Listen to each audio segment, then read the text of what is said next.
Vamos orar. Pai, em nome de Jesus, eu te peço que nos ajude nesta conversa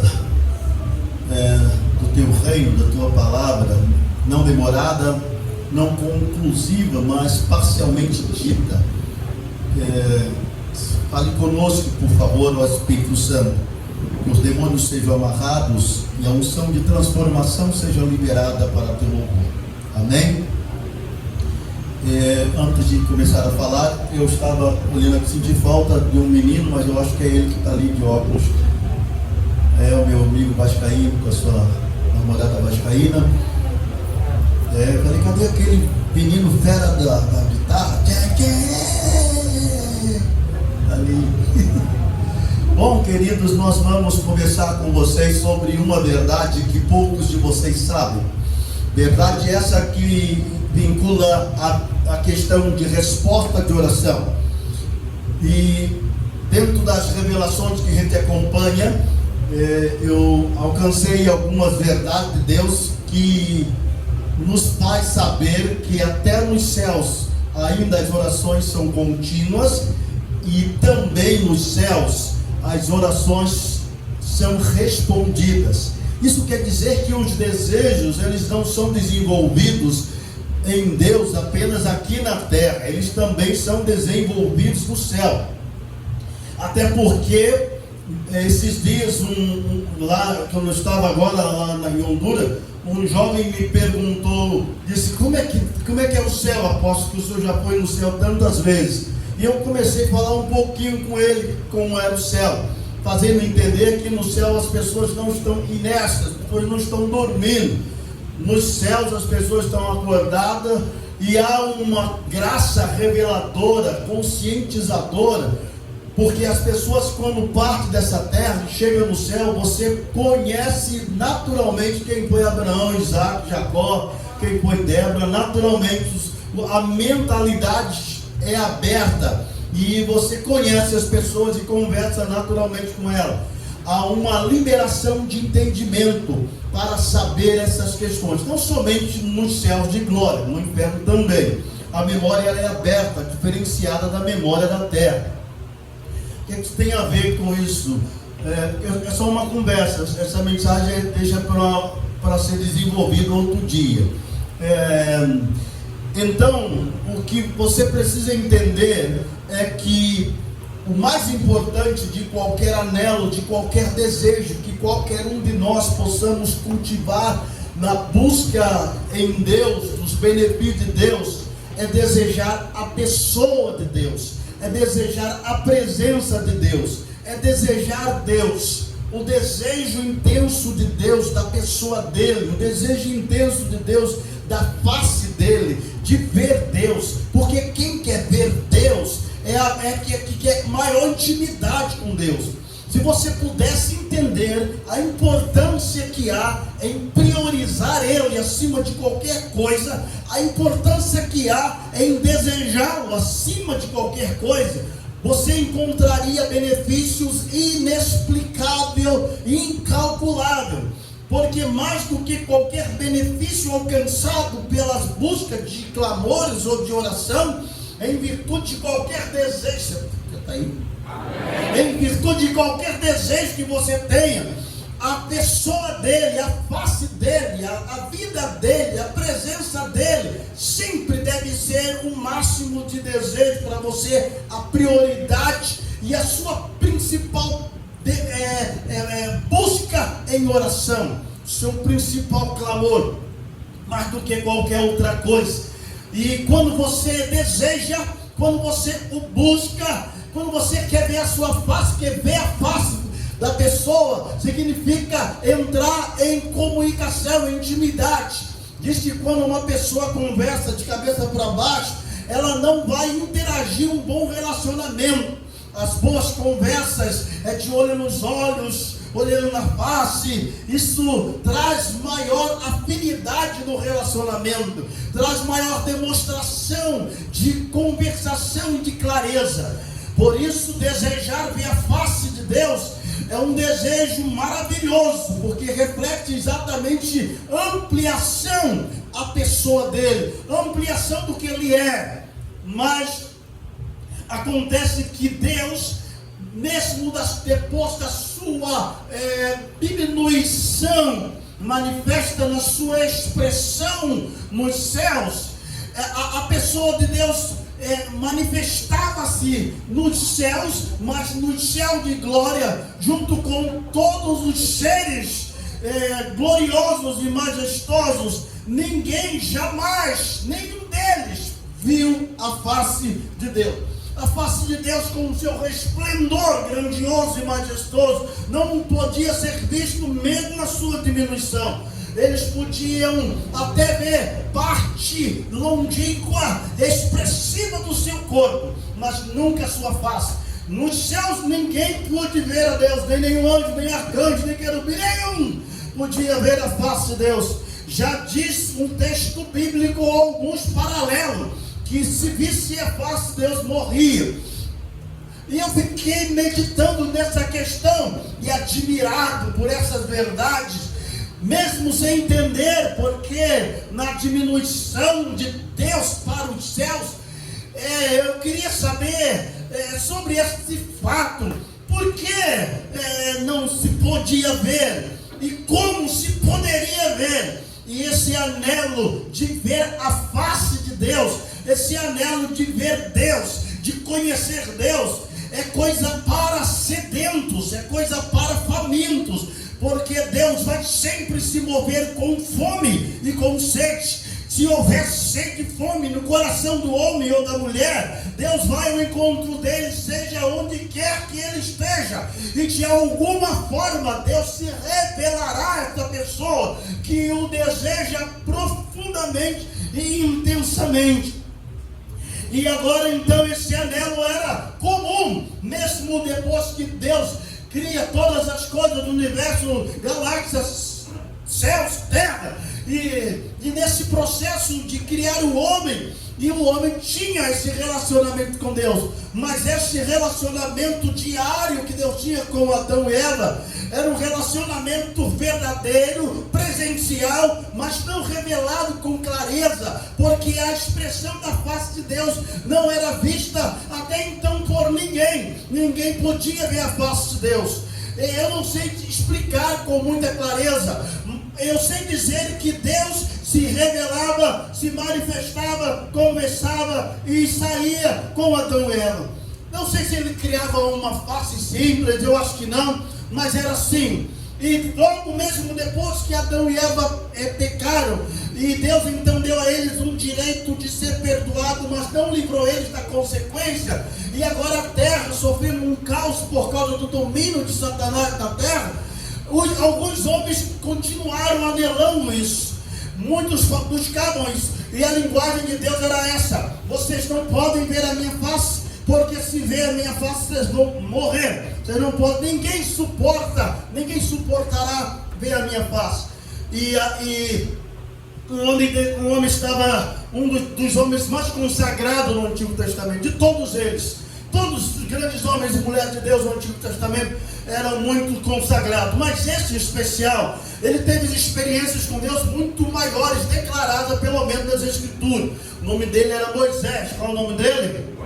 Moisés estava já 40 dias sem comer e sem beber, um jejum intensivo orientado por Deus dentro de uma graça inexplicável e até sobrenatural, porque ninguém pode ficar mais de 3 dias sem se alimentar, pode ficar mais de 3 dias sem beber água, quer dizer, pode ficar até 40 dias sem comer, mas não pode passar disso, mas não pode passar de 3 dias sem beber água. E Moisés ficou 40 dias sem comer e sem beber, mas Deus é que mandou. Então Moisés agora estava num estágio muito maravilhoso da presença, mas ele queria mais, porque a presença de Deus tem algo interessante. Mais você mergulha nela, mais você não consegue alcançá-la, porque é como uma fonte inesgotável. Mas você vai, é como as Escrituras quando você lê, mas você vai, mas tem para dar, mas tem para dar. Mas Moisés sabia, porque Moisés tinha um desejo intenso e forte.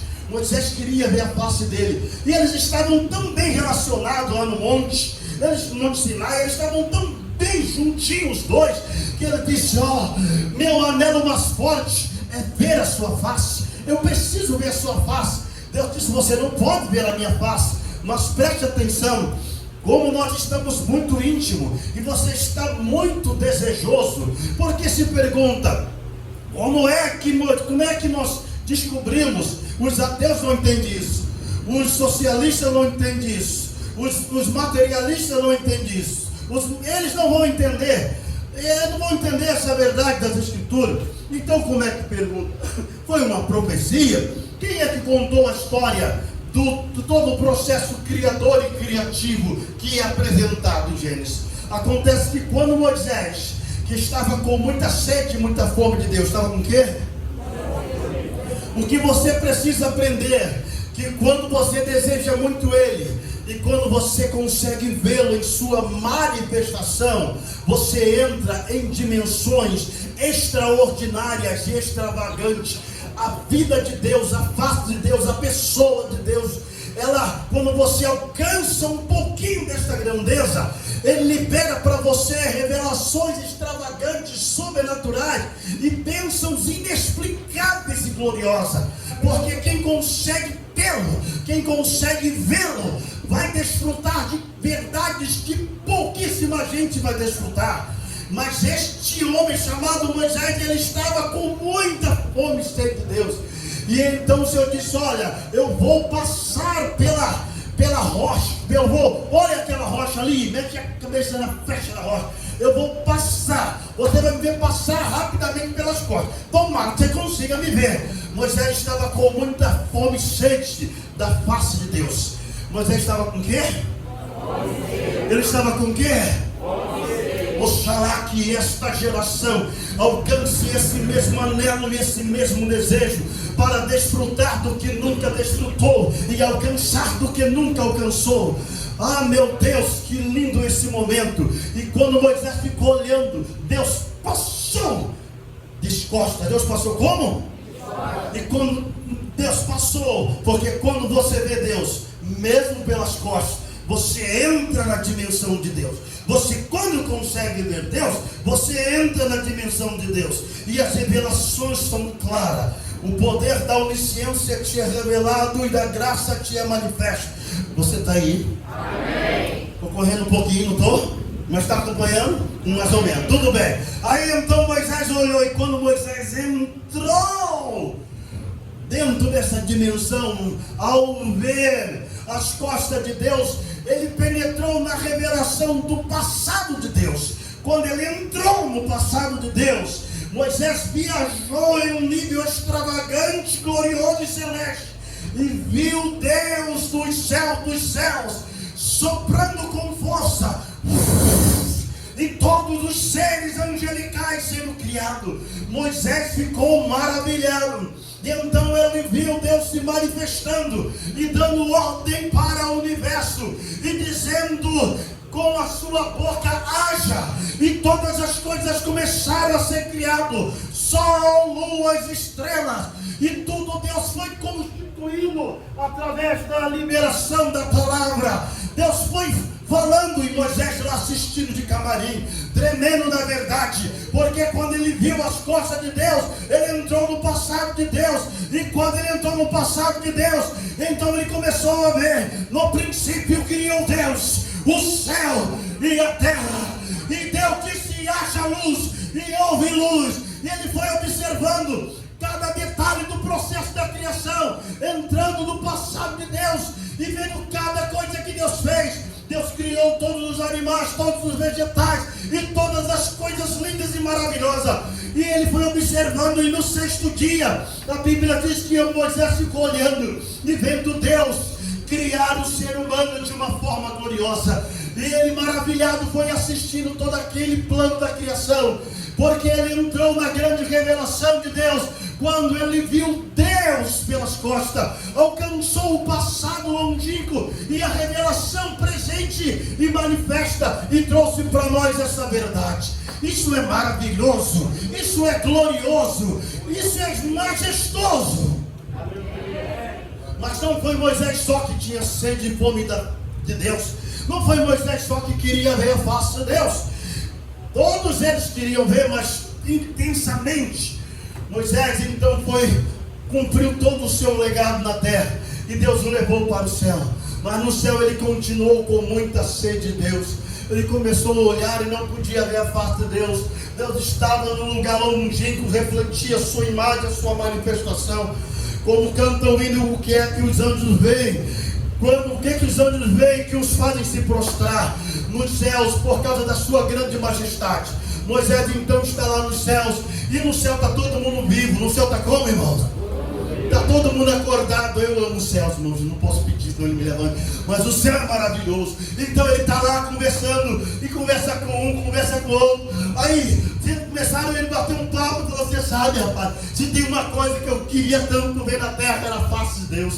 Mas a gente não pode ver a face de Deus ainda. Estava conversando com Elias. Conversando com quem? Elias. Aí ele disse: o meu desejo, Elias também, meu desejo em Deus, eu vi tantas coisas maravilhosas. Você sabe que eu até fui trago para o céu em um carro de fogo. Eu vivi momentos sobrenaturais, e meu grande anelo era ver a sua face. Como eu desejo ver a sua face. Por isso que eu digo que até no céu tem orações, e tem orações respondidas. E cumpriu-se o tempo do percurso dos séculos. E a Bíblia diz que lá em Belém os anjos desceram e começaram a cantar: paz na terra aos homens de boa vontade, porque hoje vos nasceu um menino no ventre de uma mulher. Mas quem era ele? Ele não era um menino comum. Ele era incomum porque ele nasceu debaixo de um processo sobrenatural. Porque dentro do espírito daquele feto que estava em Maria, ou daquela criança que tinha acabado de nascer, por dentro era Deus, mas por fora, na carne era homem. Por dentro Deus, por fora homem. Porque já diz João: no princípio era o verbo, era a palavra, e a palavra era Deus, e a palavra estava com Deus.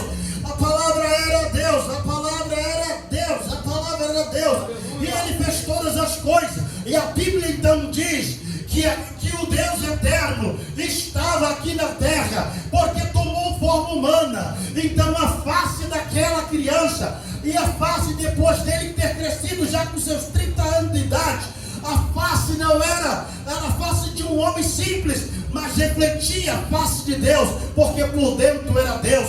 Então quem conseguia dimensionar a vida de Jesus e olhar por que estava dentro dele, conseguia perceber a transparência da revelação da divindade que estava naquele homem, porque ele era a própria divindade expressa e manifesta, porque Jesus é Deus. Jesus é Deus, Jesus é Deus, Jesus é Deus. E ele disse: muitos dos profetas desejaram ver o que vocês, discípulos, estão vendo, mas não puderam ver. E o que é que eles anelavam? Ver a face do Eterno. E a face do Eterno agora estava manifesta na face de Jesus. E Jesus estava com os discípulos conversando. E então, como ele é onipresente, ele é o quê? Como ele é onipotente, ele é o quê? Como ele é onisciente, ele é o quê? Então ele disse: tem um clamor no céu que está muito forte. Eles até iam desfrutar disso, mas lá na frente. Mas tem níveis de clamor, tem nível de paixão, tem nível de oração que é tão forte, que Deus tem que romper com os seus princípios e atender e solicitar aquele que está clamando. E no céu tinha clamores, mas esses dois estavam clamando muito forte: eu quero ver a face. Então ele disse aos discípulos: venha cá Pedro, venha cá Tiago, venha cá João, vamos dar um passeio, porque eu tenho que atender o pedido de dois grandes homens. Eles não entenderam nada, e subiu para um dos montes mais altos que fica perto de Jericó, que é chamado hoje de Monte da Transfiguração. E quando chegaram lá, os discípulos ficaram um pouquinho mais adiante, e ele ficou um pouco mais para cá. E de repente a divindade começou a transparecer, e a humanidade começou a desaparecer. A divindade foi transparecendo, e ele foi resplandecendo, uma luz mais forte que o sol. A sua roupa era branca, que não mais branca do que a neve, e a glória foi refletindo ali naquele monte, e foi descendo dois homens, dois grandes líderes, um patriarca e um grande profeta. Todos os dois carregavam o manto e desciam, e chegaram até ele, e eles começaram a conversar. E o rei da glória, ele disse: como vai, Moisés? everyone is happy, my God. Como vai, Elias? E eles ficaram olhando para a face de Jesus, maravilhado, claro, e falaram: como desejei ver a sua face, como desejei ver a sua face. O clamor de vocês chegou aqui na terra, por isso eu tive que mudar o processo, para que vocês pudessem ter o seu desejo alcançado, o seu sonho realizado, em ver a minha face. Aí Pedro, que era sempre precipitado, disse: Senhor, que eu não vou ter um frio, está frio aqui, o Senhor deixa eu tentar fazer uma tendinha para o Senhor, para Moisés, para Elias. E Deus brada com força, diz: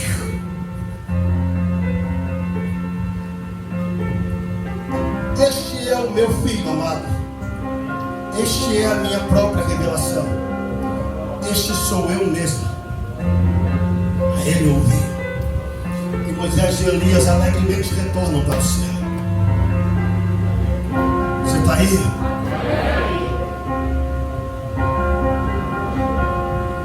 A palavra de Deus para você hoje é: qual é a sua maior prioridade? Qual é o seu maior desejo, o seu maior anelo? O Senhor me disse tão forte esses dias. Ele disse: geração endurecida. Por mais que eu fale, eles não entendem que ter a mim é mais importante do que ter qualquer outro benefício nesta terra. Que aqueles que entram na dimensão de me desejar, eles vão alcançar a manifestação da minha vida, e eu vou me revelar a eles de maneira extraordinária e extravagante. Talvez você não saiba, mas Deus é o maior interessado em se revelar a você. Deus é o maior interessado em que você o conheça. Nem os anjos alcançam tamanho privilégio.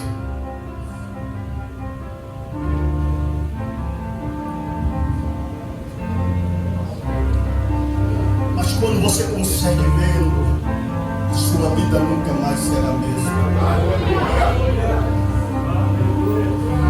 Por isso que João ficava grudado nele. Por isso que João ficava juntinho dele. Porque João sabia que por dentro Deus, por fora homem. E ele era o próprio reflexo da pessoa de Deus.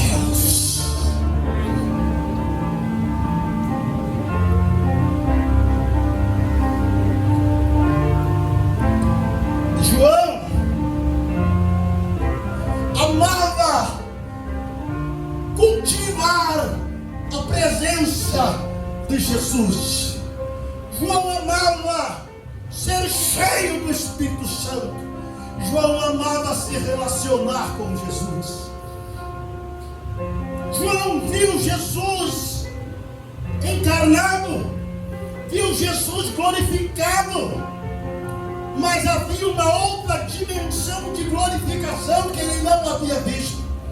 Porque quando ele ressuscitou, ele estava incorruptível, mas ele estava com os efeitos aparentes naturais. Por isso ele comia, caminhava, mesmo tendo algumas ações estranhas de entrar num lugar sem precisar passar pela porta, desaparecer entre eles e coisas assim. Mas havia um outro processo magnífico. E é aí que eu quero lhe dizer: se você anela a Deus, se você colocar isso como prioridade, porque Deus não tem filho predileto, Deus tem filho esperto. Repete comigo, diga: Deus não tem filho predileto. Diga: Deus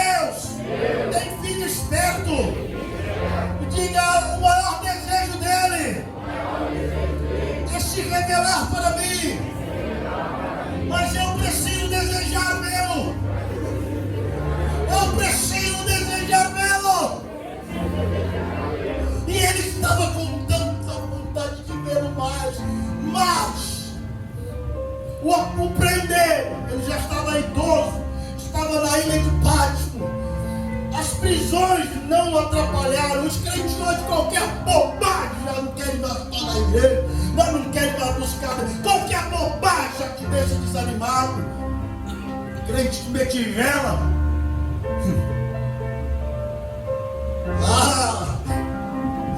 João estava na pior prisão de Roma, mas ele disse: não importa as circunstâncias, eu amo, eu quero, eu amo, eu te quero te ver mais, quero te conhecer mais. E a Bíblia diz que ele estava lá na ilha de Pátimo e de repente o Senhor disse: você vai ver o outro lado da minha face. Você viu uma parte da minha face, você viu 2 níveis, você vai ver o 3º nível. E João estava lá e de repente ele viu o Senhor completamente glorificado. E no capítulo 1 de Apocalipse ele disse: eu vi. Os seus olhos eram como fogo, seu cabelo branco como a neve. Havia um cinturão de couro. Da sua boca saiu uma espada aguda de 2 gumes, e a sua voz era como a voz de muitas águas, e seu pés como reluzente. Eu vi o Senhor. Isso que eu queria que você entendesse. Na medida que ele olhava para o Rei da Glória, agora face a face, ele entrou no futuro. Não, você não entendeu. Se você conseguir vê-lo, Deus vai fazer você viajar na revelação. Se você conseguir vê-lo, Deus vai fazer você conhecer o que você nunca conheceu. Você vai ver o que você nunca viu. Você vai desfrutar do que você nunca desfrutou. Eles perguntam: o que só tem diferença? Eu sou apaixonado por Ele. Eu sou apaixonado por Jesus. Eu tenho muita fome, cheio dele. Eu desejo profundamente. E Deus não tem um privilégio. Eu não sou um escolhido especial. Não sou, não. Qualquer um de vocês, se quiserem, pode. Então Deus disse: como você está vendo à minha frente, você vai ver o meu futuro que vincula todas as coisas. Não, você não entendeu. Moisés viu Deus por trás e viu o passado. João viu Jesus pela frente e viu todo o futuro. E Deus começou a detalhar para ele e viajou. E começou a viajar e ver cada detalhe de todas as coisas que vão acontecer e que já estão acontecendo até o final de todas as coisas. E ele conclui dizendo que o Senhor reinará. E nós reinaremos com Ele. Oh meu Deus, eu não sei se eu estou no mesmo lugar, mas se eu fosse você, começasse a orar e começasse a dizer: Deus, eu não quero ser um crente religioso, eu não quero ser ir para a igreja e voltar para casa. Eu quero ter experiência contigo. Eu quero te conhecer, Deus. Eu quero experimentar a sua glória. Eu quero experimentar a sua majestade. Eu quero ver o Senhor. Eu quero estar com o Senhor. Por melhor que seja a sua vida, Deus, diga para Ele: eu quero ordenar mais a tua pessoa, mais a tua glória, mais os céus. Baixa a sua cabeça e comece a orar. Eu vim aqui perguntar como profeta: tem alguém aqui que quer Deus? Tem alguém aqui que deseja? Tem alguém aqui? Então se mostre para Ele. Você está no ambiente profético e Deus está te perguntando: tem alguém aí? Tem alguém aqui que me quer? Tem alguém que está pronto a renunciar tudo para me encontrar? Tem alguém